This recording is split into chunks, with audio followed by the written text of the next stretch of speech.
Oi, seja bem-vindo ao podcast do Futebolês. O Futebolês que está na TV, no rádio, na internet, agora também em formato podcast. Futebolês.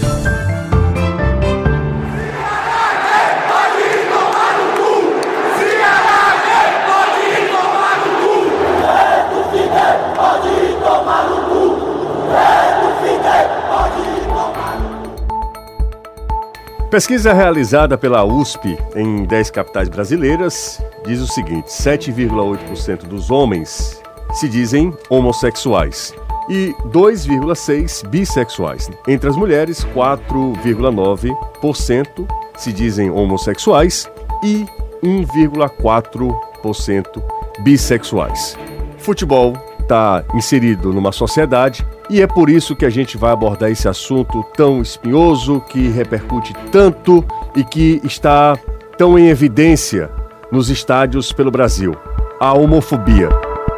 Tivemos um episódio recentemente no jogo entre Vasco e São Paulo. Pela primeira vez no país, uma partida da primeira divisão foi interrompida em consequência de gritos homofóbicos. Mas não foi a primeira vez e certamente, infelizmente, não será a última. Por isso está aqui comigo para esse primeiro podcast do Futebolês, Caio Costa, meu companheiro de todos os dias. Tudo bem, Caio? Tudo ótimo, José. Tudo certinho? Tudo tranquilo. E nossa convidada, coordenadora do Voz, projeto do qual sou fã, Michele, minha querida Michele Boró, que está aqui com a gente para falar também sobre esse assunto que é um assunto tão delicado. Tudo bem, Michele? Tudo jóia, Jussi. Obrigadão pelo convite. Muito bom estar aqui. Meu pai, um fã de vocês, como eu também, tanto no profissional quanto no pessoal. Convivo com esses dois malucos do bem aqui. Obrigado pelo convite para discutir esse assunto. Que tempos bacanas de estar no programa de futebol para discutir homofobia.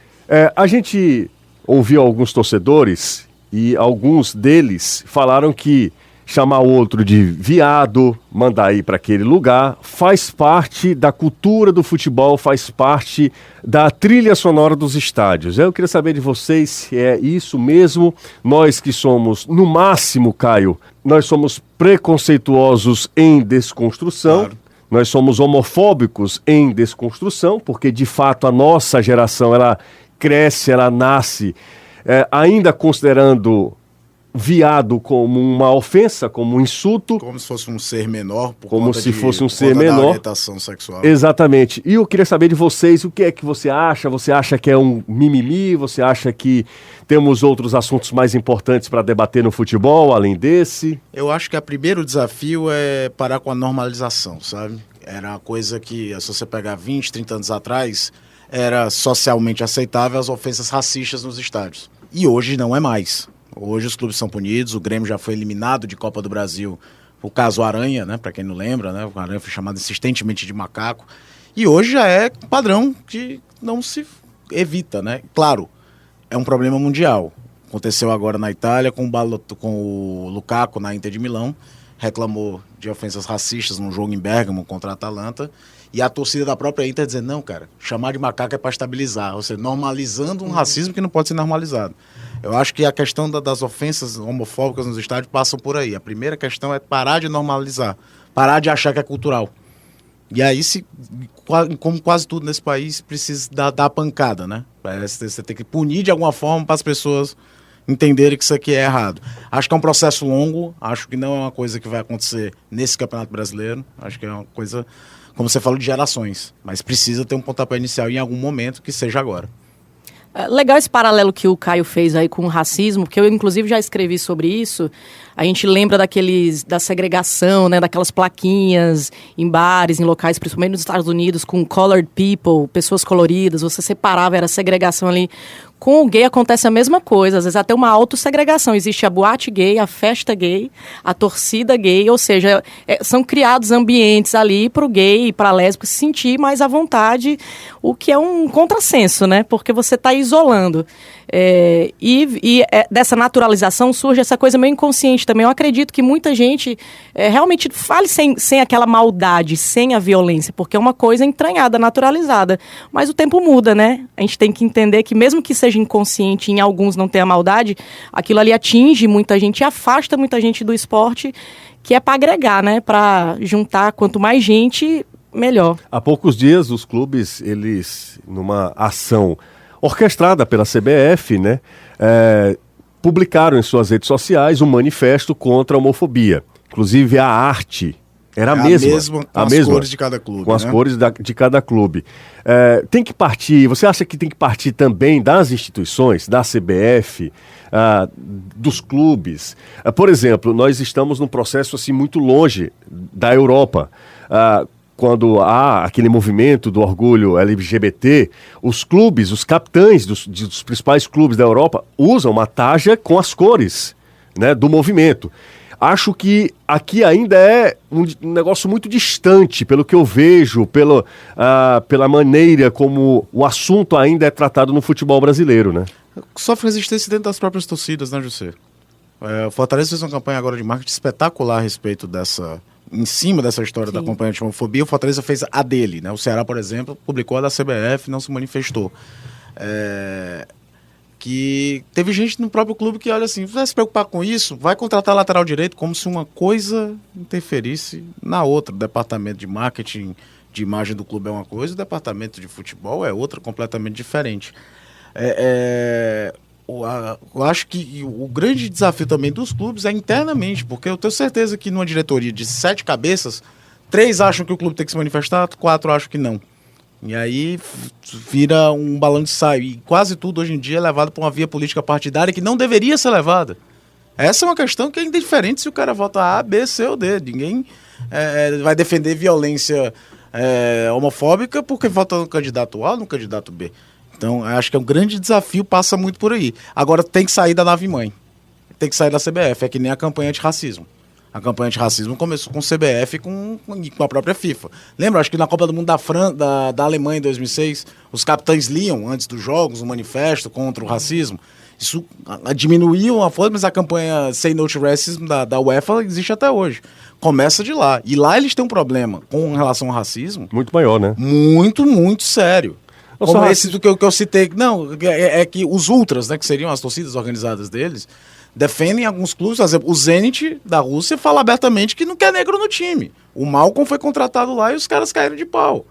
É uma questão, um traço cultural muito pior. Não que não existe racismo no Brasil. Existe, a gente sabe que é grande. E é velado, né? Mas lá, às vezes, a posição é estatutária dos clubes. Não, a gente é mesmo. E você que se lasca, se achar ruim. Não pode ser assim. Não chega a esse ponto em relação à homofobia. Mas, por exemplo, a gente aqui resgatou o caso do Richarlison. O Richarlison que, para quem não lembra, eu imagino que muita gente que acompanha o futebol sabe, convenhamos, né? Aqui ninguém está aqui para julgar ninguém, mas o Richarlison, dentro daquele universo machista de homens viris, que sempre são um exemplo de vigor físico, o Richarlison se mostrava afeminado, até em alguns gestos. E ele nunca mesmo com toda a desconfiança, muita gente até com insinuações, ele nunca publicamente se considerou homossexual. Não se assumiu, né? Nunca se assumiu, Michele. E numa entrevista para o Jorge Cajuru, a gente vai relembrar um trecho dessa entrevista, o Cajuru pergunta ao Richarlison, inclusive participava dessa mesma entrevista, o irmão dele, o Alexandro, e o Richarlison negou que era homossexual.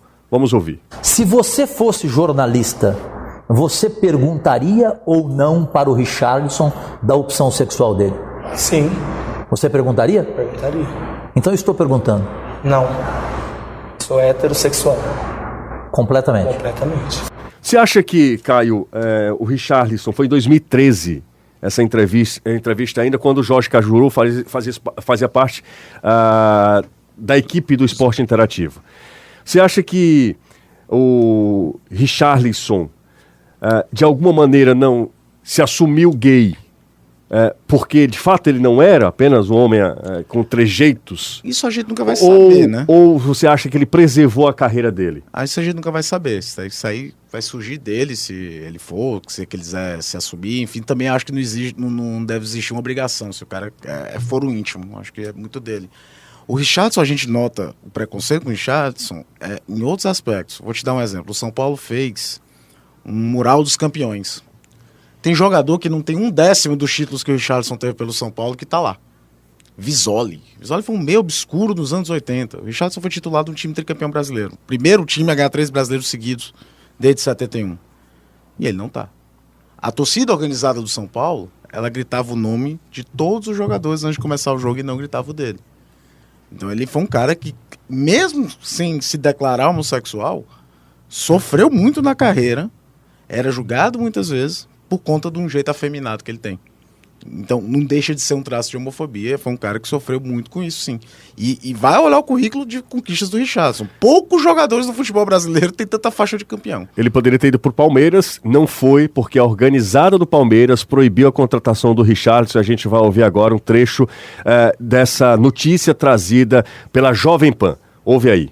Ontem, um jantar de confraternização no Palmeiras. O presidente Arnaldo Luiz Tironi comendo a sua pizza, de repente, membros da uniformizada Mancha Alviverde, cerca de 8 torcedores, entraram na festa.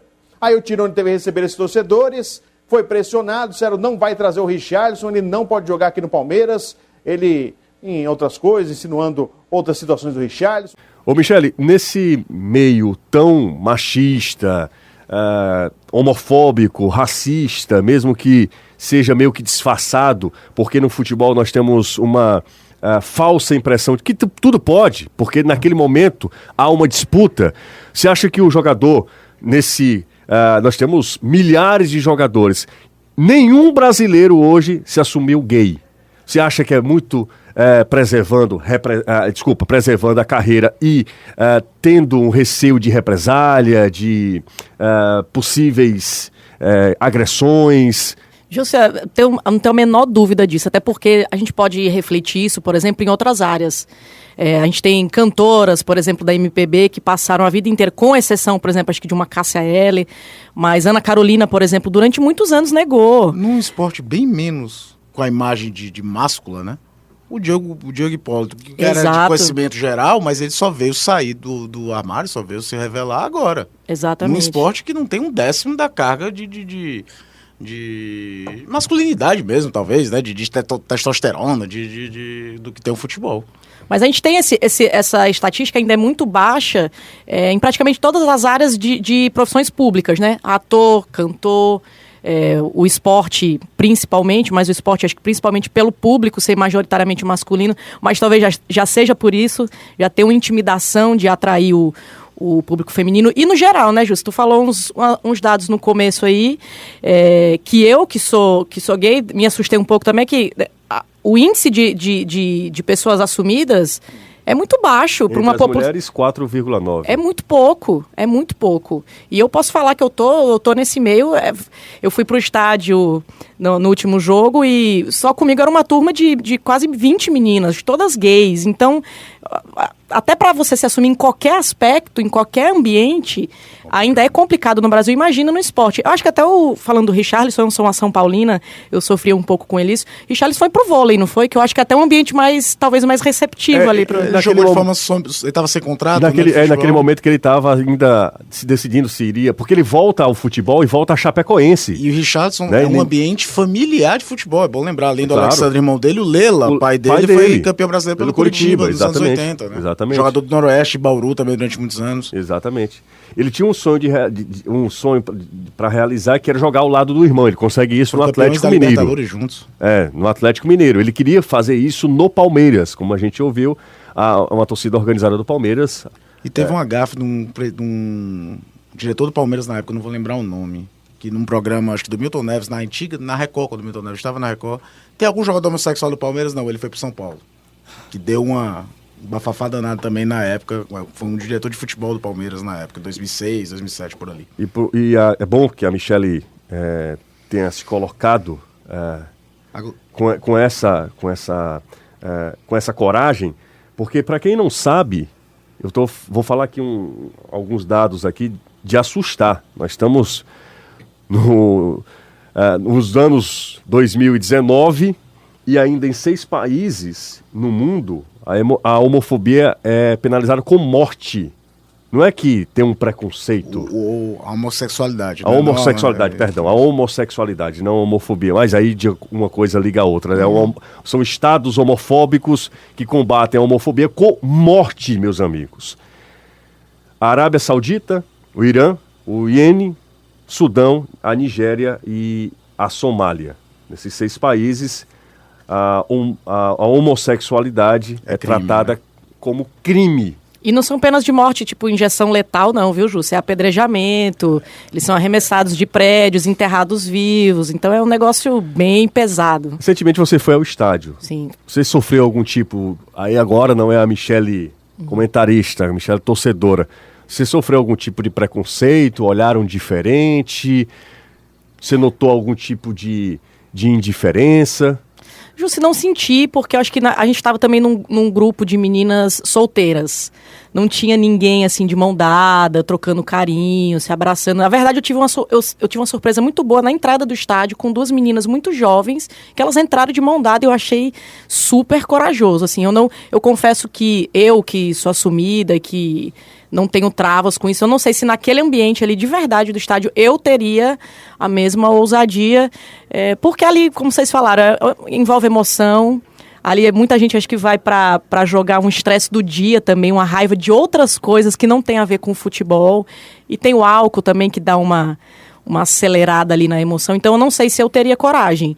Mas estou voltando para o estádio agora. Fiquei muitos anos sem frequentar por isso, por medo, mas vários medos. Quando você perguntou se acha que tinha que vir regra e punição de cima, eu fico muito preocupada quando a gente tem que aumentar muito rigidez de alguma coisa. Mas nesse caso acho que sim. Tanto é que, por exemplo, um rapaz no fim do jogo jogou um copo no campo. E aí a própria torcida ficou enlouquecida com ele. Porque o clube pode sofrer punição, né? É isso. Então, acho que sim, que algumas regras têm que vir de cima para o resto seguir o caminho. A gente conversou, Michele, Caio e quem está ouvindo o primeiro podcast aqui do Futebolês, com o Robson Torres. Ele é economista, é gay assumido, torcedor do Ceará, e ele vai dar o depoimento dele, como é que é o dia a dia, o convívio com os outros torcedores nos jogos do Vozão na Arena Castelão. Vamos ouvir. No estádio, eu nunca sofri nada não, tá? Mas assim, situações mais ou menos que eu talvez enfrente, por incrível que pareça, é de amigos gays mesmo. Estranharem, né? Ai, tu gosta de futebol, ai, tu gosta de ir pra estádio, que coisa hétero, entendeu? Que é aquela coisa do preconceito ser de todos os lados, né? O preconceito não é só do hétero com o gay. Michele, vai ao encontro do que você falou há bem pouco tempo, né? Entre os héteros, e aí quando eu me sinto muito desconfortável por falar nisso, porque aí a gente segrega mesmo, né? Não há nenhum preconceito, por exemplo, com o Robson. Felizmente o Robson nunca sofreu isso no estádio. Porque se a gente for avaliar, o sentimento de pertencimento, eu acho o negócio mais legal em um estádio de futebol. Você abraça quem você nem conhece. Ali estão representações de todas as classes sociais. É aquelas pessoas que você só encontra no estádio. No estádio, né? Não faz parte nenhum do seu ciclo social em nada. Nada, né? absolutamente nada. O estádio hoje ele é setorizado. Aí você até dá uma divisão. Pelo valor do ingresso, você até faz uma divisão ali. Mas o ambiente do estádio ele é muito de pertencimento. Todos estão envolvidos por um mesmo amor, né? Por um mesmo amor. E isso é legal quando, pelo menos no seu caso, no caso do Robson, nós não temos nenhum registro que manche essa relação tão bonita que proporciona o futebol, que o futebol sugere, né? Bom, Jussi, volto para o que a gente falou aqui, o Caio falou da naturalização, né? E daquilo que está tão entranhado. É a mesma coisa da gente ver, às vezes, mulheres extremamente machistas. Aquilo ali está entranhado. Então, o gay, ele sofreu durante muitos anos, ele viveu no armário, ainda vive hoje, como a gente disse, os dados de gays assumidos são muito baixos. Talvez possa ser um reflexo disso, assim.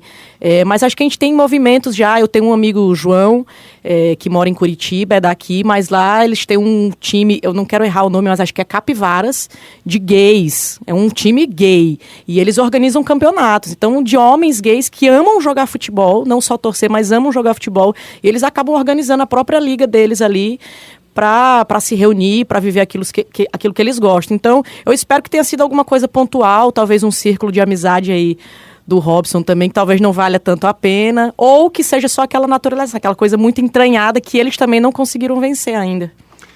A gente vai por intervalo, pois é. Nosso podcast tem intervalo diferente, porque nós já somos patrocinados. Para dar uma quebra aqui no num assunto tão importante ainda. Daqui a pouco a gente volta. Venha, venha, venha, venha para o Ronce, queremos você aqui. É o Liquida Tudo Ronce, veja só, conjunto estéreo nacional 3 em 1, 3.990 cruzados à vista, ou 10 pagamentos de 485 cruzados, sem entrada. Este televisor nacional Color 14, 6.990 cruzados à vista, ou 10 pagamentos de 850 cruzados, sem entrada. É o Ronce liquidando tudo. Barato todo dia. Barato todo dia. Você lembra dessa, Caio? Você lembra? Eu lembro do Ronce. Claro que a Michelle não era nascida. Não. Michelle é novinha. Mais ou menos, né? Mais ou menos. 33 já. Não, então você... Tá calibrada. Você deve ter memória afetiva. Memória afetiva. A gente tá, claro, brincando aqui, tirando onda também, porque é o momento de a gente relaxar. E, claro, falar de um assunto muito importante, um assunto muito pertinente. A gente conversou também com um representante do Ministério Público e a gente vai ouvir agora o que é que o Ministério Público, porque há mesmo uma recomendação e um movimento para que não haja gritos homofóbicos nos estádios. E aí eu queria perguntar rapidinho para vocês, mandar o cara para aquele outro lugar é um ato homofóbico ou é um grito libertador? Porque no dia a dia confesso que às vezes escapa. Antes era bem mais frequente, mas a mandar o cara para aquele lugar, como as torcidas de Ceará e Fortaleza, quase que são... É apenas uma troca da letra, mas a melodia é a mesma, inclusive, né? Você acha que é um... Eu acho que o grande princípio disso entra também, aí eu faço de novo um paralelo com o racismo. Quem mais pode falar se é homofobia ou não é o homossexual. Se eu possa, eu não acho, mas o cara, eu vou dizer, então é. Porque você é o cara que pode se sentir ofendido, não sou eu. Você tá entendendo o que eu quero dizer? Eu acho que me fiz claro. Não, eu entendi. Eu acho que não pode haver exagero. Por exemplo, vai tomar... Eu acho que ali inconsciente... Ninguém tá pensando conscientemente. Estou falando isso aqui porque... Tomar é uma coisa de gay, então... Não, eu acho que é inconscientemente. Tanto é que é um palavrão que a gente usa mesmo mentalmente para muitas outras coisas. Eu acho que nesse caso que conta mais é porque é bobo. No jogo do Vasco e São Paulo era time de viado, né? Sim. E aí fica bem claro. E aí quando é direto, né? Quando ei, Ceará, não sei o quê, Ceará gay. Aí quando é diretamente relacionado, sim. Mas acho que só o xingamento, o palavrão isolado, acho que a gente tem que tomar mais cuidado, porque pode ser um exagero. Então a gente ouviu o coordenador do Núcleo de Desporto e Defesa do Torcedor, o promotor Edivaldo França, que fala exatamente sobre isso, sobre esses gritos homofóbicos nos estádios do Ceará, e eles estão tendo maior preocupação, porque isso, como a CBF já falou, a gente viu até o gesto do Daronco acaba, não pode, time de viado não, na leitura labial deu para ouvir bem. Teve o Vanderlei Luxemburgo, técnico do Vasco, pedindo abertamente que não podia. Pedindo abertamente que não podia. Então a gente vai ouvir o coordenador do Núcleo de Desporto e Defesa do Torcedor, o promotor Edivaldo França. A homofobia no futebol, ela existe em todos os pontos da nossa vida. Infelizmente, os preconceitos, a falta de respeito pela opção sexual é uma situação muito grave e é uma imposição da sociedade ridícula. E, inclusive, muitos defendem isso como forma de uma espécie de cultura do nosso futebol, onde tem aquelas palavras de expressão de cunho homofóbico. Há muito tempo que a gente vem lutando contra isso. Inclusive, a gente percebeu que isso não é tão difícil de ser combatido, porque geralmente começa com os puxadores das torcidas organizadas que puxam aqueles cânticos, que entoam aqueles cânticos. Então, a partir daí começa o coro no estádio. Então isso não tá difícil a gente combater. Não é possível, o Ministério Público, através do DETOR do Estado de Ceará, tem feito campanhas para trazer famílias para dentro do estádio, trazer crianças, mulheres. Então, e de repente, a gente se depara um choque quando elas veem, aquelas crianças escutam aquelas frases, de cunho homofóbico, de preconceito.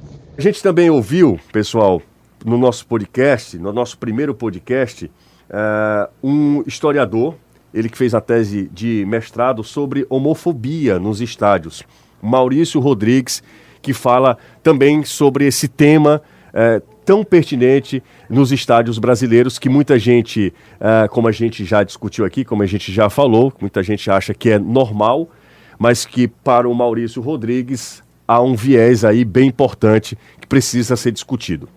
Acho que está num momento em que talvez seja muito mais visível os cantos de torcida, na dinâmica de arquibancada, de provocação da torcida rival. Claro que é um problema social, é um problema mais amplo. O Brasil é o país que mais mata pessoas LGBT do mundo e não se percebe que nesse contexto futebolístico é exacerbado. É uma marca a qual nenhum dos torcedores quer ter para si, né? Como se ser marcado, ser associado à homossexualidade fosse um defeito, fosse algo que te inferioriza diante dos outros adversários. Se a gente for pensar essa questão da homofobia, do machismo dentro do futebol, ele se dá em todos os níveis. Você vai pegar na educação escolar, essa coisa, né, de meninos a bola de futebol, meninas, vocês vão jogar um outro jogo. E de acordo com o grupo Gay da Bahia, o GGB, o Brasil é o país com a maior quantidade de registro de crimes homofóbicos no mundo.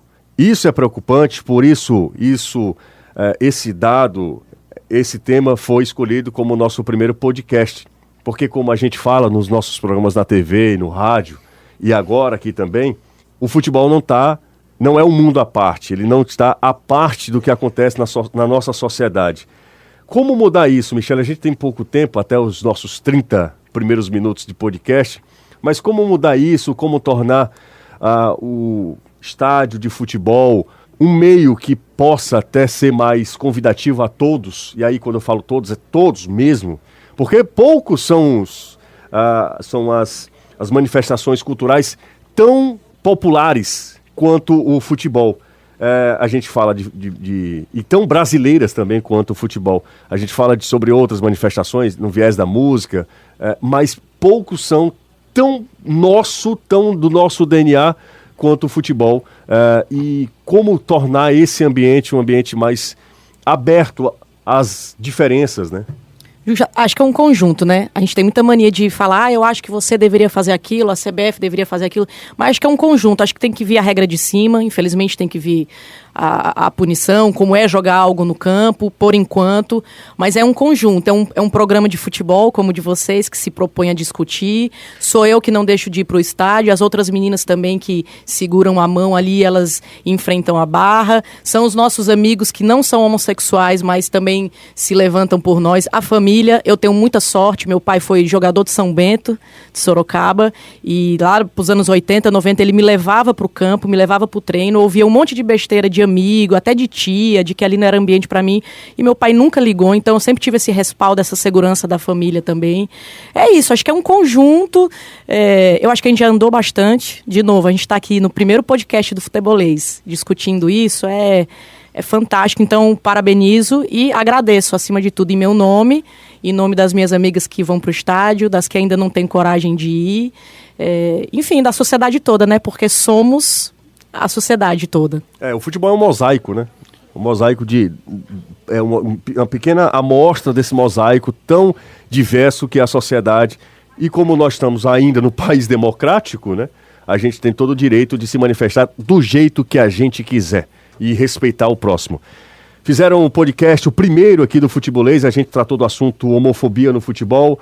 Querida Michele Boró, coordenadora do Projeto Voz, e aí você que está ouvindo a gente, também curta o Voz, que é absolutamente sensacional, único, uma linha editorial fantástica da nossa comunicação. Um beijo pra ti, Michele. Obrigada, Jussi. Tô felizona de estar aqui. Como eu disse, sou fã de vocês em todo canto. Queria que o pessoal conhecesse vocês mais no dia a dia, porque vocês são fantásticos. Caio Costa. Valeu, José. Só para simplificar como é complicado, né? São pouquíssimos casos de jogadores que abertamente falaram sobre sua sexualidade. Tem o caso do Robbie Rogers, meia de ponta direita americano, que chegou a aposentar quando anunciou a sua homossexualidade. A convite do Los Angeles Galaxy, na época que tinha o Donovan, o Becker, ele volta a jogar, até jogar mais 3 anos. Profissionalmente parou por conta de lesão. Teve o Thomas Hitzberger, jogador da seleção alemã na Copa de 2006 e da Eurocopa de 2008, mas que só assumiu depois que parou de jogar, falou abertamente. E existe o caso de um goleiro chamado Messi, no futebol do Rio Grande do Norte, que também assumiu e jogava até pouco tempo em times menores, mas futebol é o esporte profissional mais praticado do mundo. Você acha que só teve 3? Não teve, né? Então é uma barreira muito grande. Grande abraço a todos, até uma próxima, valeu, gente, foi muito legal.